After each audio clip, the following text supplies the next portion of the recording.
le monde et bienvenue dans l'Élan Handball Live Show. On se retrouve après ces petites vacances pour de nouvelles actus handball et bien sûr les actus du club de Chevilly-la-Rue. Allez, je vous laisse le temps d'arriver les amis, c'est à vous de jouer. Allez, c'est commencer ce petit live. Les amis, allez-y, connectez-vous. Je vous attends. Pas mal d'actu puisqu'on a eu deux semaines. On a eu un dimanche sans live. Du coup, j'ai pas mal de choses à vous dire. Et pas que des bonnes nouvelles, malheureusement. Pas que des choses joyeuses. Et d'autres un peu plus sympathiques. Allez, je vous laisse vous connecter. Allez-y. Je vous attends.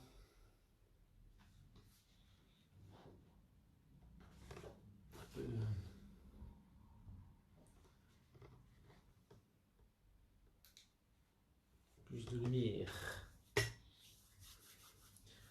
Allez les amis, connectez-vous. Je vous attends un petit peu. Quelle heure il est ? Ok, d'accord, on a un petit peu de temps. Ah, le premier arrivé, Karim, salut sur Instagram. Allez les autres, je vous attends. Avant de commencer, actuellement il y a un match en direct, je suis en train de regarder Ivry contre Nantes. Ivry mené de 5 buts. C'est le début de deuxième mi-temps et là ils se sont fait dépasser. Ils sont en train de perdre 25-24 à 1 minute de la fin. Balle pour Nantes, c'est très serré. Ivry qui fait quand même un bon début d'année 2021 avec, si je dis pas de bêtises, 2 victoires. Et c'est le raté pour Nantes. Ah, je vous le commente en direct. C'est le raté pour Nantes. Et Ivry a une balle d'égalisation à 30 secondes de la fin. Est-ce que Ivry va réussir à faire un match nul à domicile face à Nantes? 20 secondes les amis. J'attends que vous vous connectez comme ça en même temps. Ça permet de jouer. La passe, la faute. 10 secondes. Les arbitres, ils n'ont pas arrêté le temps. Ah là, il reste 4 secondes. 4 secondes, balle à 9 mètres pour Ivry. C'est en direct, c'est en live, je vous commande ça. Ah, Serpilleros. C'est pas encore ça. Ils ont 4 secondes pour égaliser Ivry. Ça va être chaud patate.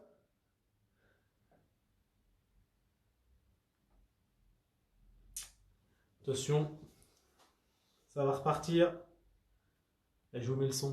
Le temps de faire une passe, pas deux. Face à la meilleure défense. J'attends que les autres arrivent. Il faut tirer. Et le but! Et non, pas le but. Arrêt du gardien. Ivry perd un but face à Nantes. Donc, c'est parti, on va commencer. Ça va faire venir tout le monde. On va commencer malheureusement par une mauvaise nouvelle. Sur la planète handball, il y a eu cette semaine un drame, on va dire. Mais ça peut arriver à tout le monde. Et comme on le voit, ça peut même arriver en professionnel. Le gardien de but du Portugal, Alfredo Quintana, qui jouait au HBC Porto. Pardon, je n'importe quoi. A été victime lundi d'un arrêt cardiaque à l'entraînement et il était en soins intensifs depuis lundi et il est décédé vendredi à l'âge de 32 ans malheureusement. Voilà, c'était la mauvaise nouvelle de ce live. On pense dépenser la planète handball, en tout cas de fortes pensées pour sa famille et pour ses équipiers de Porto et de l'équipe du Portugal. C'est la vie qui ne tient qu'à un fil, comme on dit. À tout moment, ça peut arriver. Donc, pensez bien, les amis, à aller chez le médecin pour faire vos certificats médicaux. C'est important pour détecter les problèmes que vous pourriez avoir cardiaques, etc. C'est très important d'ailleurs de faire ça.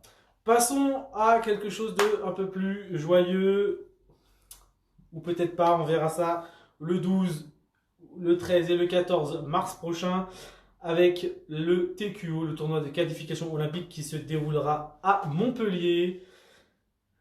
Et on a la pré-liste de 24 joueurs pour le TQO avec quelques surprises, ou pas. Mais en tout cas, un peu de changement. Enfin, de changement, oui et non, mais en tout cas, des petits jeunes, des petits nouveaux qui j'espère, joueront. À commencer par Rémi Desbonnets, pour les gardiens, donc Yann Gentil et Vincent Gérard qui sont toujours là, en espérant que Rémi puisse jouer. Ailier gauche, Hugo Desca, Michael Guigou, voilà, il a encore pris que 2. Ensuite, nous avons en arrière gauche Agvio comme au mondial. Elohim Prandi qui fait son retour puisqu'il était blessé, s'était blessé juste avant le mondial, pardon. Romain Lagarde qui est toujours là. Le retour de Timothée Nguessan qui a fait son retour avec Barcelone. Hello, je salue l'arrivée des gens. Et celui que je disais qu'il faudrait le prendre pour la défense, Karl Conan qui fait son entrée dans le groupe France pour ce TQO, ce qui est pas mal. En demi-centre, on ne change pas grand-chose avec Quentin Mahé. On garde toujours Nicolas Clerc, alors que je trouve pas qu'il ait forcément, moi personnellement, un rendement en équipe de France assez, comment dire, performant. Il n'est pas performant pour moi. Et Emeric Min, voilà, en troisième demi-centre. Alors, Nicolas Karabatic étant toujours blessé, ne jouera pas ce TQO. En pivot, on ne change pas une équipe qui gagne avec nos 3 pivots qui ont assuré pendant le mondial. Luka Karabatic, Ludovic Fabregas et Nicolas Tourna. Et on rajoute à ça un joueur de Nantes qui fait une très belle saison. C'est Dragan Pechmalbek qui était déjà venu en équipe de France dans d'autres rassemblements. En arrière droit, on ne change pas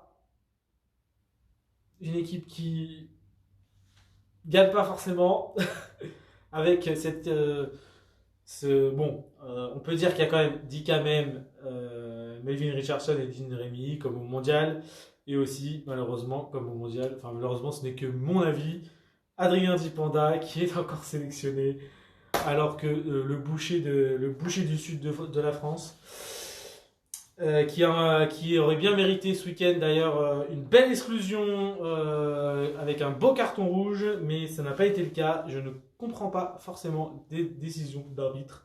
On en reparlera juste après quand on fera le débrief de la Lidl Star League. Et en ailier droit, on ne change pas non plus Lucas Ballot, Valentin Porte et Yanis Len. Donc, si vous voulez commenter, salut Aurel. Commentez la petite liste de 24 pour ce TQO. Vous pouvez. Hello à l'inconnu.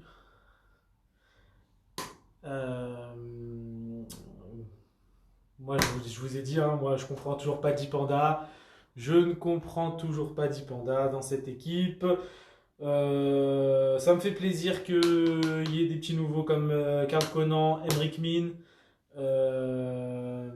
sur des secteurs où on galère un peu, arrière gauche, demi-centre, peut-être pour apporter un peu plus de nouveautés. Desbonnets, bon, forcément qui remplace Pardin, puisque Pardin s'étant blessé au mondial. C'est logique, on va dire. Moi, ce que je trouve moins logique, c'est peut-être plutôt Gentil ou Gérard, mais bon, on va dire que, puisque moi je pense qu'il y a Bonnefoy aussi qui est un peu meilleur que certains, mais bon, ce n'est que mon avis. Passons sur ça. Les ailiers droits, bon, rien à dire. Peut-être en ailier gauche, pourquoi ne pas prendre Dylan Naï qui fait quand même une belle saison. Bon, à voir. Bon. En tout cas, on a un bon groupe. Espérons qu'ils feront le boulot. Bah, Dumoulin, il a perdu sa place face à Emile Nielsen qui fait des prestations extraordinaires. Comme là, face à Ivry, c'est lui qui sauve le match. Qui pourtant, Nantes n'avait pas une bonne attaque avec l'Espagnol. Je sais plus son prénom. Son nom, pardon. Qui était d'habitude super efficace, mais qui là était une catastrophe sur ce match. Que un but, je crois. Donc, oui, Dumoulin a un peu perdu sa place de titulaire en club et en même temps, du coup, en équipe de France, on ne le voit plus trop. Même si, je pense que Dumoulin est un petit peu au-dessus d'autres et qu'il connaît l'équipe de France. Donc, moi, Dumoulin en équipe de France, ça ne me choquerait pas. Si vous n'avez pas de commentaires sur l'équipe de France, passons à la Ligue des Champions avec une très très belle performance. En fait, on a deux opposés. Une très moche performance de Paris qui s'est quand même plutôt bien rattrapé en deuxième mi-temps, mais qui c'était trop tard, puisqu'ils se prennent un 19-10, je crois, ou à 11 en première mi-temps face à Flensburg. Et ils reviennent en deuxième mi-temps, mais malheureusement c'est un peu trop tard. Ils perdent d'un but 28-27. C'est quand même une belle deuxième mi-temps, mais la première mi-temps était vraiment à chier. C'est le cas de le dire. Paris qui rencontrera Elverum, je crois, pour un match en retard le 2 mars. Paris qui est pour l'instant troisième, je rappelle. Oui, j'ai pris des couleurs, oui, je reviens de vacances au ski, pour ceux qui ne savent pas. Enfin, au ski, entre guillemets, puisque pour skier c'était un peu compliqué. Mais je me suis fait plaisir en randonnée, en raquette, etc. dans la montagne. Donc oui, j'ai pris quelques couleurs. Euh, donc Elverum, Paris le 2 mars. Paris qui est donc troisième. Et je rappelle que du coup, comme pour les féminines, a priori toutes les équipes, les 8 et les 8 des deux groupes de Ligue des Champions iront en huitième de finale. Donc, pour la suite, donc Nantes qui a fait une grosse performance, qui a tenu le match nul 24-24 face à Kiel à domicile. Nantes, du coup, ça s'est vu, donc, même s'ils ont repris en fin de match, ça s'est vu sur ce match-là face à Ivry qui vient de se finir, qu'ils étaient du coup un peu fatigués de leur performance. Mais, mais c'est une belle perf, puisque Kiel, je vous le rappelle, est champion d'Europe en titre. Gagné au mois de décembre de la Ligue des Champions, qui aurait dû avoir lieu fin de la saison 2019-2020. Voilà. Du coup, Nantes qui est sixième et Nantes qui jouera eux contre Vesprem le 3 mars. Voilà pour les infos de Ligue des Champions masculine. Et passons à la Ligue des Champions féminine avec nos deux équipes françaises qui sont qualifiées en huitième de finale. Les huitièmes de finale commenceront le 7 mars et le match aller pour Brest se fera à Esbjerg, je ne sais pas comment ça se dit. Brest qui a fini troisième de sa poule et qui a donc croisé avec l'autre poule. Et inversement, Metz ira pour le match aller à Dortmund le 7 mars à 16h et Brest jouera donc à Esbjerg à 14h le 7 mars aussi. Donc c'est le match aller de la Ligue des Champions du 8e de finale féminin. Pas grand chose à dire sur cette Ligue des Champions féminine. Nos équipes françaises, elles performent plutôt pas mal. On peut être fier d'avoir un handball féminin aussi performant. Passons à l'EHF League, où là c'est un peu plus compliqué pour nous, club masculin, avec des décisions de l'EHF qui fait perdre Toulouse et Montpellier sur tapis vert. Toulouse perd 2 matchs sur tapis vert face à forcément les équipes russes, puisque, je vous le rappelle, que pour la Russie ne faisant pas partie de l'Union européenne, les restrictions françaises veulent que les joueurs de Russie qui viennent en France, c'est 7 jours d'éviction, donc ça met trop de temps pour faire les matchs. Ils ne peuvent pas attendre 7 jours en France, jouer le match et repartir en Russie. Ils ont des matchs aussi à jouer en Russie. Donc c'est impossible. Le calendrier est trop chargé. C'est impossible à faire. Et inversement, les équipes françaises qui iraient en Russie et reviendraient seraient bloquées 7 jours pour revenir. Et c'est pareil avec les calendriers qu'il y a. C'est impossible. Du coup, le HF estime que c'est les équipes françaises qui sont fautives dans ces matchs, puisque aucune solution n'est donnée. Alors que, clairement, il y aurait pu avoir d'autres solutions. Jouer sur terrain neutre, ça aurait pu être une solution. Le HF a préféré faire perdre les équipes françaises sur tapis vert. On peut se demander un peu ce que fait le HF, clairement. C'est pas parce qu'on est français qu'on doit forcément supporter les équipes françaises, mais il n'y a pas que des équipes françaises qui sont pénalisées. Il y a d'autres équipes dans d'autres pays qui ont eu des matchs perdus sur tapis vert face à d'autres équipes. Du coup, les équipes russes ont gagné. Du coup, là, l'équipe russe qui est face à Toulouse gagne 2 matchs sans jouer, et l'équipe de Moscou qui était face à Montpellier gagne 2 matchs sans jouer, alors que Montpellier était première de sa poule. Clairement, c'est un peu dégueu, même très dégueu pour les équipes françaises. Mais malgré ça, alors, ça change pas grand-chose pour Montpellier, ça change par contre beaucoup de choses pour Toulouse, comme ça a pu changer les choses pour Paris. Déjà, on en parlera après au niveau féminin sur la qualification pour les quarts de finale. Mais revenons au masculin, à savoir que Toulouse, du coup, en perdant ces 2 matchs, sont 5e de leur poule. Donc tout se jouera sur le dernier match. Si Toulouse ne gagne pas leur dernier match contre les Fever de Vienne, donc les Autrichiens de Vienne, le 2 mars à 20h45, pour si vous voulez essayer de trouver des petits liens, ou si vous avez Eurosport Player.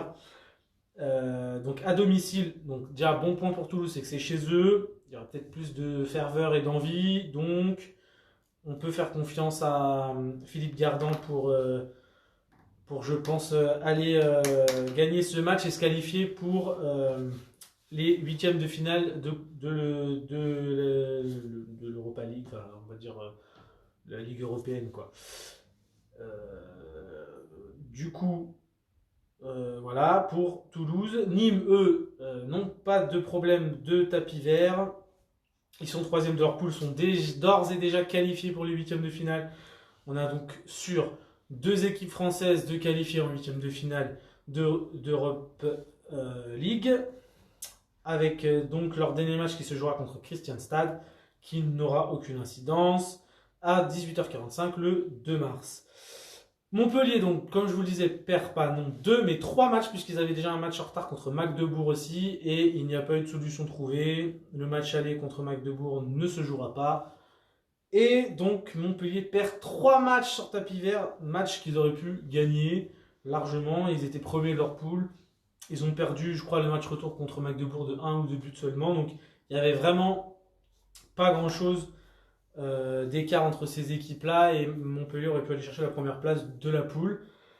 Donc Montpellier se retrouve 3e. Il n'y a pas trop de chances qu'ils remontent. Il reste qu'un match contre Nexé le 2 mars à 20h45. Ça ne change rien. Montpellier est d'ores et déjà qualifié pour le 8e de finale. On croise les doigts donc pour Toulouse pour avoir 3 équipes françaises en 8e de finale. Ça pourrait être sympa.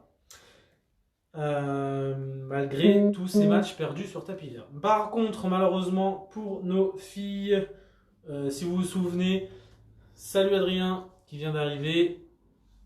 Donc pour nos filles en Europe League, en Ligue européenne, nos filles de Paris qui devaient absolument gagner leur dernier match pour être qualifiées en quart de finale, malheureusement elles ont perdu de 1 but, je crois. Ça se joue à vraiment rien. Nous n'avons donc qu'une équipe représentante française en quart de finale, et ils joueront catastrophe. Alors espérons que d'ici le 27 mars on trouve des solutions.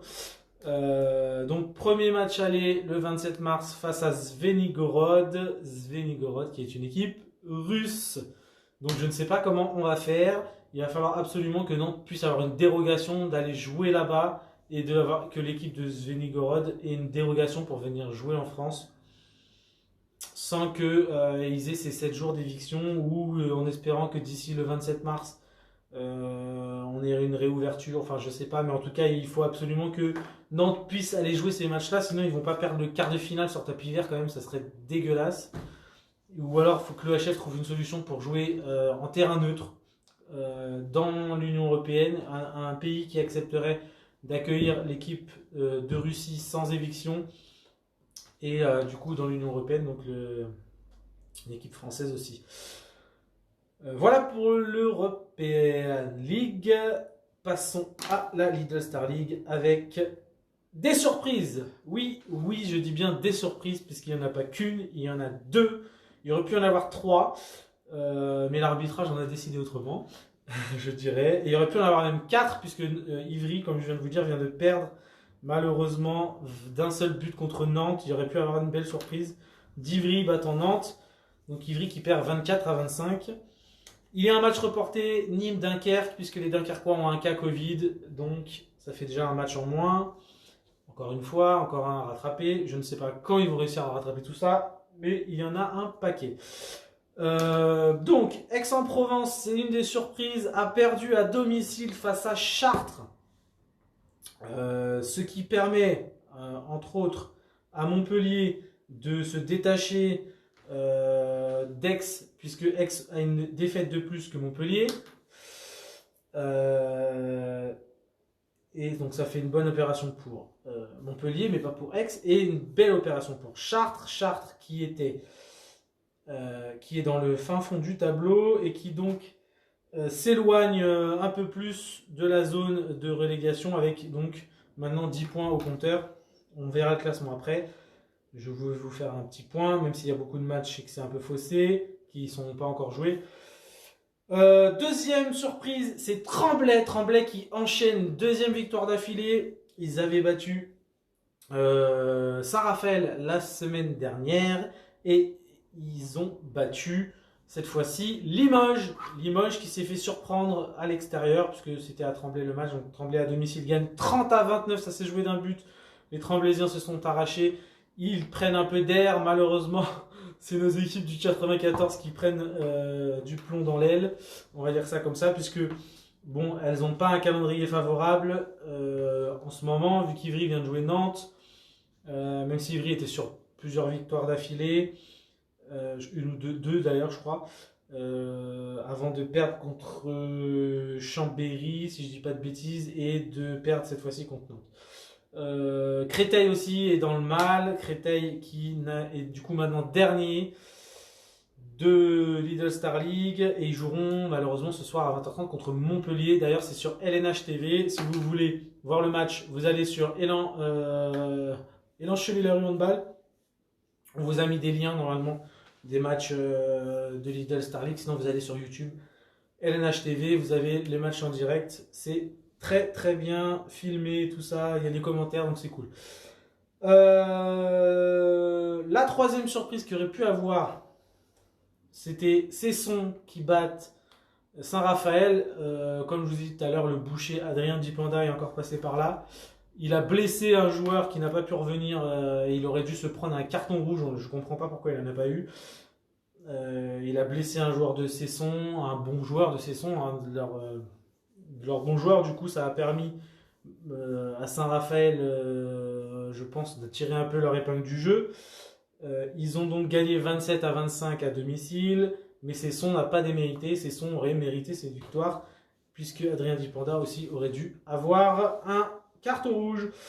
Paris s'est défait largement de Istres 22-32. Et il nous reste encore 2 matchs à jouer. Chambéry ira sur le terrain de Toulouse. Et Montpellier va donc ce soir, comme je vous ai dit, à 20h30 sur le terrain de Créteil. Non, pardon, Chambéry-Toulouse, ça s'était joué à 17h. Je me suis trompé. Et c'est Chambéry qui l'a emporté d'un but. 26-25 sur le terrain de Toulouse. Très serré, cette journée de Lidl Star League se joue avec des matchs à 1-2 buts. sauf Paris qui a mis 10. Donc c'était très serré. Grosse journée des petites équipes qui n'ont pas démérité sur cette 18e journée, si je dis pas de bêtises. Donc Paris est premier, 16 matchs, 16 victoires, rien à dire sur le PSG en Lidl Star League. C'est un rouleau compresseur, on peut dire ça. Les seules équipes qui peuvent leur tenir tête, c'est Montpellier, voire Nantes. Et encore Nantes, ils sont un peu plus en difficulté. Après Nantes a quand même 3 matchs de retard. Paris, 4 matchs de retard, pardon. Paris en a 2, Montpellier en a 3, enfin bref, il y a quand même pas mal de matchs de retard, mais donc Paris premier avec 32 points, 16 victoires sur 16 matchs, Montpellier 14 victoires, 14 matchs, pardon, 11 victoires, 2 matchs nuls et une défaite, 24 points, Aix, donc au même nombre de matchs que Montpellier, Aix qui a un match en retard par rapport à Montpellier, pardon. Donc, qui a 4 matchs de retard, Montpellier en a que 3. Aix, 22 points, 3e. Limoges, 22 points, 4e. Nantes, 20 points, 5e. Et Nantes a, donc, je vous l'ai dit, 4 matchs de retard. Voilà, c'est pour les 5 premiers. Ensuite suivent Nîmes et Saint-Raphaël avec 17 points, en sachant que Nîmes a 5 matchs de retard, même je dirais. Non, 4 matchs de retard, pardon. Saint-Raphaël a un seul match de retard, 17 points.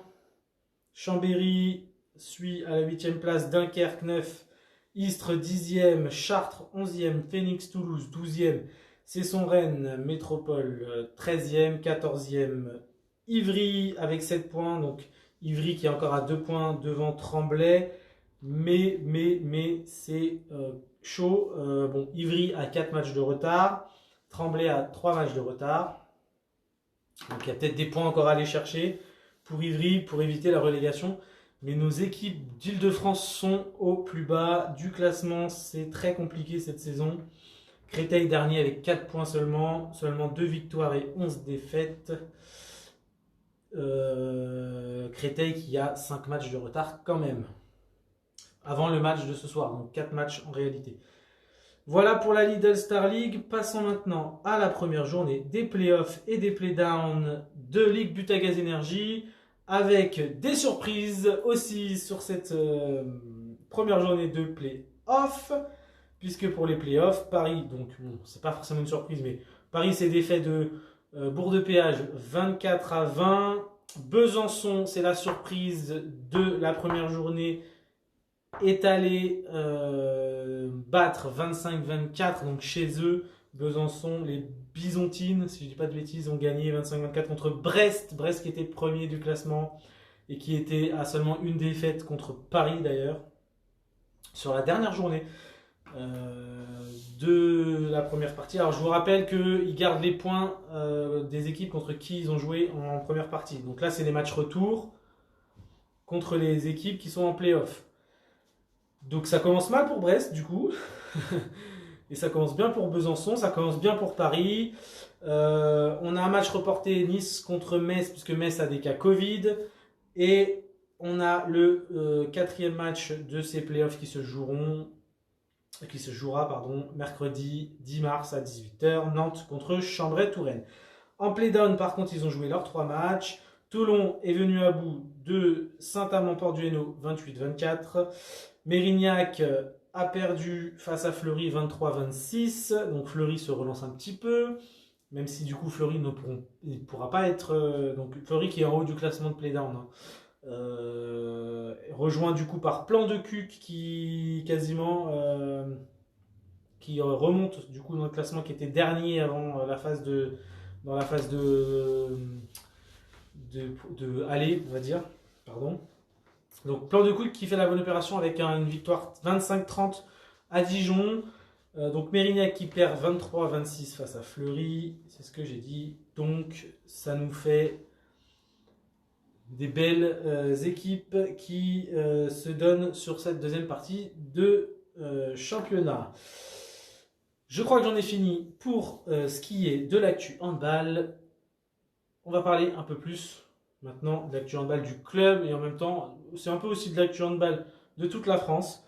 Puisque, et j'ai vu que nos amis de Fontenay ont rejoint aussi le collectif. On a rejoint un collectif qui s'appelle Sauvons le handball. Pourquoi avoir rejoint ce collectif? Vous pouvez aller voir sur la page Facebook Sauvons le handball.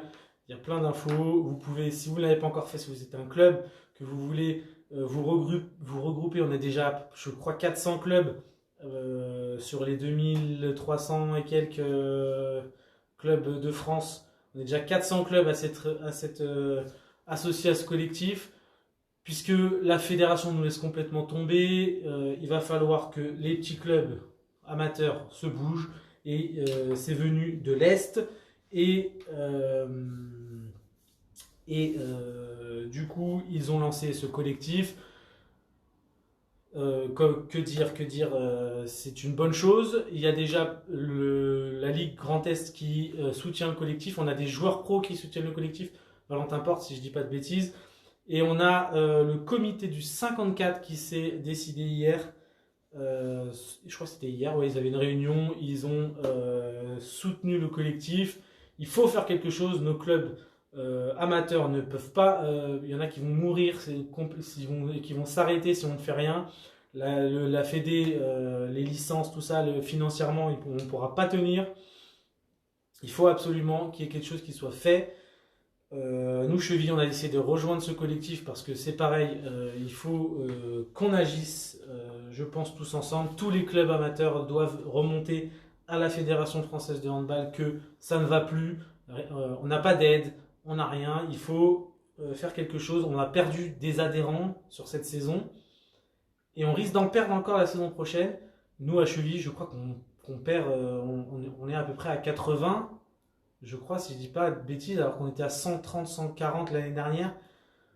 C'est pas possible, on peut pas perdre autant de monde. Alors, on a perdu beaucoup sur les baby hand, mini hand surtout. C'est là qu'on a perdu, surtout on a perdu une quarantaine de joueurs là-dessus. Les parents étaient frileux, ne sachant pas si on pouvait aller reprendre, je pense, les cours Ils n'ont pas forcément eu tort non plus.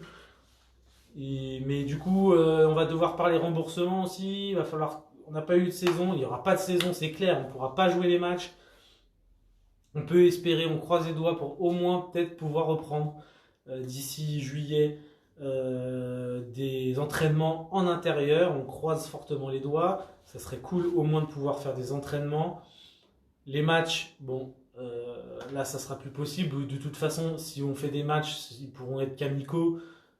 Pour garder la forme, garder le jeu, pouvoir se challenger un peu, mais il n'y aura pas de championnat, c'est impossible. Il faut donc qu'on bouge, il faut qu'on propose des choses, il faut qu'on montre au comité qu'on ne restera pas inactif et que au comité, aux ligues et du coup à la Fédération française de handball qui vont remonter tout ça et on va remonter tout ça par ce collectif Sauvons le handball. Donc je vous conseille fortement de suivre ce collectif sur Facebook. Ils n'ont pas de page Instagram encore, enfin ils en ont une mais elle n'est pas très active. Allez sur Facebook et partagez un max. Nouvelle pour la semaine prochaine, c'est que j'aurai un intervenant du collectif qui va venir dans le live pour discuter avec nous expliquer un petit peu l'idée du collectif et ce qui est mis en place, ce qui va être mis en place, tout ça. Je sais moi que ce soir il y a des réunions au niveau du comité 94, il va y avoir une réunion pour la ligue. On veut parler, et les clubs du 94 veulent parler d'une seule voix. Voilà, il faut qu'on agisse, on ne peut pas rester comme ça. Soit il faut que la Fédé nous rembourse les licences, soit il faut que les licences soient étendues sur la saison prochaine pour qu'on n'ait pas à repayer. Enfin, je sais pas, il faut trouver une solution. Et il n'y a pas que ça. Pour la reprise aussi, il faut qu'on trouve un moyen de pouvoir reprendre sans qu'on nous arrête constamment. C'est pour ça qu'hier, je vous ai proposé un sondage. Hier ou avant-hier, pardon. Je vous ai proposé un sondage sur notre story Instagram Seriez-vous prêt à... Bon, j'ai mis test PCR, mais ça peut être test salivaire. Hein, voilà. Seriez-vous prêt à devoir faire un test une fois par semaine pour montrer que vous n'avez pas le Covid et pouvoir du coup vous s'entraîner en intérieur? Moi, personnellement, je pense que c'est ce qu'il faudrait avancer. Je sais pas, les joueurs pros le font. Pourquoi nous, on pourrait pas aller euh, faire un petit test rapide le lundi, hop, on passe en pharmacie, on se fait notre petit test. Ils nous disent vous n'avez pas le Covid. C'est valide pour la semaine. On peut s'en faire nos 2 entraînements de la semaine. Et on recommence la semaine suivante. Ça permettrait de reprendre le sport. De toute façon, on a mis en place, je veux dire, tous les clubs ont mis en place des alternatives, enfin des restrictions sanitaires. On a tous mis en place des choses. On nettoie, nous à Cheville, on nettoie les coachs à la fin de l'entraînement. On passe un pchit partout sur les bancs, sur les barrières pour nettoyer, pour désinfecter. Les ballons ils sont mis de côté pour les désinfecter aussi. Enfin voilà, on met en place des choses. Il y a une traçabilité. On sait qui est venu à l'entraînement. Du coup, s'il y a un problème, s'il y a un joueur qui vient à être positif, on sait quel joueur était là ce jour-là à l'entraînement. On peut leur dire, les mettre en contact avec les instances sanitaires pour leur dire voilà, il faut que ces gens-là soient en éviction, il doit se faire un test, etc., etc. Donc il y a des choses qui ont déjà été mises en place. Il y a d'autres choses qui peuvent être mises en place. Je pense qu'il faut qu'on y aille au combat un peu, que les clubs amateurs se révoltent et ça va passer par Sauvons le handball. Donc soyez là la semaine prochaine. De toute façon, je vais vous utiliser ça toute la semaine avec un intervenant donc du collectif Sauvons le handball qui va venir donc en live pour intervenir, nous parler de tout ça. Je ne sais pas si vous avez des choses à dire. Le problème, c'est que tu peux être en période d'incubation. Oui, mais c'est ce que je dis. Tu peux être en période d'incubation, ok, mais si une fois par semaine tu fais ton test le lundi, même s'il faut faire 2, moi je m'en fous. S'il faut faire lundi et je sais pas moi, lundi et jeudi, je fais mon test le lundi et le jeudi, tu vois. Même s'il faut faire 2 fois. De toute façon, le week-end, on n'aura pas de match. Donc le week-end, on n'a pas de problème. Et oui, certes, mais du coup, si tu fais ton test le lundi, que tu fais ton test le jeudi que tu refais ton test lundi d'après, tu vas être positif entre les deux, puisqu'il y a une semaine qui se passe, et donc le test suivant, tu vas être positif. Alors, ok, tu vas devoir dire aux joueurs, il y avait un truc positif, donc refaites un. De toute façon, tout le monde va se refaire tester le lundi pour pouvoir retourner à l'entraînement. Donc, concrètement, dans la logique, il y a une semaine d'écart, ça peut se faire. Après, s'il faut faire 2 dans la semaine, on fait 2 dans la semaine. Moi, je pense qu'il faut qu'on propose des solutions. Il faut qu'on. Oui, voilà, à l'entrée, bah, très bien ça, à l'entrée des gymnases. Voilà, mais enfin, clairement, il y a vraiment moyen de pouvoir rendre ça possible. T'es positif, tu dégages. T'es négatif, va t'entraîner. Voilà, c'est ça. Nous, on veut s'entraîner, on veut pouvoir. Et je pense qu'il y a beaucoup de gens qui ont des solutions, des trucs à apporter. Donc, allez fortement suivre Sauvons le handball sur Facebook. Il y aura plein d'infos. Il y a des infos qui vont arriver. Ils en mettent tous les jours. Il y a des 70 clubs. Là, sur les 3-4 derniers jours, il y a eu 70 clubs par jour qui se sont inscrits. Oui, tester régulièrement, mais au bout d'un moment, il faut qu'on fasse les choses. On va pas, faut qu'on recommence un peu à vivre, on va dire ça comme ça. Et s'il faut faire du test, on fait du test, quoi. Oui, il faut attendre le masque pour faire du sport de décathlon. Bah ouais, mais bon, il arrive quand leur masque? Et est-ce que vraiment il permet de bien respirer? C'est ça. Est-ce qu'il y en a, ils vont le supporter aussi? Enfin, c'est ça le problème. Mais après, s'ils ne supportent pas, c'est pareil. Faut retrouver des. Bon, bref. En tout cas, il y a des solutions, il y a des choses qui se mettent en place. Le sport amateur ne s'avoue pas vaincu. Et on va y aller, on va aller au front, au combat pour. Logistiquement compliqué ou pas, Aurel? Ah, bah on va attendre la réponse d'Aurélien. Est-ce que ça peut être logistiquement compliqué? Est-ce qu'il sait? Moi, je pense que c'est faisable. Après, faut voir les modalités, mais je pense que c'est faisable. Je sais pas comment ça, je sais pas comment ça fonctionne les tests. tout ça là pour faire comment ça s'appelle? Pour faire une espèce de tente, un truc comme ça là, à l'entrée du gymnase, c'est un poil compliqué. Non, mais après, je pense que déjà, si tu vas une fois ou deux par semaine pour pouvoir jouer, c'est un coût financier. Bah, après, il faut bien qu'un jour, l'État il mette la main à la poche, hein. Est-ce que c'est pas trop coûteux? Moi, je pense que déjà, la fédération nous laisse un peu tomber. C'est les pros avant tout et les amateurs, là, je sais pas ce qu'ils font, mais on est un peu la dernière roue du carrosse. Alors que c'est le sport amateur qui fait vivre le sport professionnel. Ne serait-ce qu'en tant que spectateur, et puis en tant que vivier, on perd énormément là je veux dire, tous les gamins qui devraient progresser toute la saison, ils perdent une année. On a perdu une année là, quasi, même presque deux. Presque 2 années de hand là, perdues avec la progression qui se fait pas, alors qu'on a sûrement certains joueurs qui auraient pu, après plus tard, jouer à un plus haut niveau, mais qui du coup prennent du retard sur leur formation. Ouais, on va perdre des talents. On va perdre des talents. Exactement. C'est ça. Mais pas que. On va perdre des clubs. On va perdre des adhérents. On va perdre de l'argent. À commencer par nous à Chevilly. On ne pourra pas tenir. Les tests salivaires seront moins coûteux, mais il faut pouvoir s'en procurer. Bah, après on verra. Mais en tout cas, je pense qu'il y a des solutions, il y a des choses à mettre en place. Et on va pas s'avouer vaincu. Surtout que les États ne fonctionnent pas tous pareil. Même nous, on perd du niveau handballistique. Oui, oui, nous aussi, on perd largement. Même si je sais que certains s'entretiennent, certains, moi, voilà, je continue à faire un peu de sport. Même si le ballon me démange et que ce matin, d'ailleurs, les seniors, on s'est retrouvés un peu en extérieur, c'était cool. On n'était pas tous là, mais ça fait plaisir. Au moins mentalement, ça fait plaisir de se voir. On a tâté un peu de ballon. Bon, en extérieur, c'est un peu compliqué avec l'herbe mouillée et on va perdre du niveau jusqu'au sommet. Mais ça fait plaisir et moi, je comprends pas qu'à Chevilly, il va falloir qu'on fasse quelque chose aussi, nous, se révolter un peu à Chevilly et qu'on demande à ce qu'on puisse utiliser ces putains d'extérieurs de gymnase à Pasteur là, et à. Pardon, je dis des gros mots, mais à Pasteur et à Déricbourg, on a des extérieurs avec des terrains de handball. En plus, à Pasteur, il y a des filets sur les buts. Donc, je pense que l'élan va aussi devoir un peu taper les points sur la table au niveau du service des sports.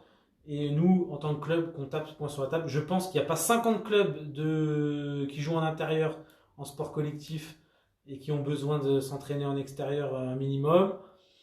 Le basket, le volley, bon, ça va être un peu compliqué pour eux. Et je pense que eux, le volley, ils pourraient demander à utiliser, tant pis c'est du beach volley, mais à utiliser le terrain de volley du parc départemental, le réserver pour un certain moment et puis s'entraîner dessus. Nous, on a les terrains extérieurs des gymnases qu'on peut utiliser et qui peuvent nous libérer. Et je pense qu'il y a moyen de tourner. Je veux dire, le basket et le hand, on peut s'arranger pour avoir soit un terrain, soit l'autre, enfin, on n'a pas 50 millions d'équipes non plus. Alors pour l'instant, on peut jouer que le week-end parce qu'il y a le couvre-feu à 18h. Mais au moins que les week-ends, on puisse dire, allez, les moins de 11, en plus qu'il commence à refaire doux, à faire bon là, depuis plus d'une semaine, qu'on se dise, allez, les moins de 11, les moins de 13, les moins de 15, les seniors garçons, on est en extérieur, on garde le même protocole, on sait qui vient, on sait qui est venu à l'entraînement, et on joue quoi, on fait de l'entraînement. Après, ça sera forcément pas comme à l'intérieur, c'est sûr, mais un minimum, je pense qu'il y a moyen. Il va falloir aussi que nous, au niveau du club, en plus à Pasteur, le terrain dehors est séparé du terrain de basket, donc il n'y a aucun. Bah oui, clairement. Clairement, à Pasteur, il y a un terrain de hand bien défini. En plus, c'est un grand terrain, c'est pas un petit terrain. Et il y a 2 terrains de basket d'autre côté, donc il y a la place de faire quelque chose. Bon, je crois qu'on va s'arrêter ici pour aujourd'hui. Je vous rappelle que la semaine prochaine, on a un intervenant du groupe Sauvons le handball qui vient dans le live pour parler avec nous. Vous pourrez nous poser des questions, vous pourrez donner des solutions si vous voulez. En tout cas, je vous souhaite une bonne semaine de reprise de l'école pour ceux qui reprennent l'école, du travail pour ceux qui reprennent le travail. Et prenez soin de vous. À la semaine prochaine. Ciao!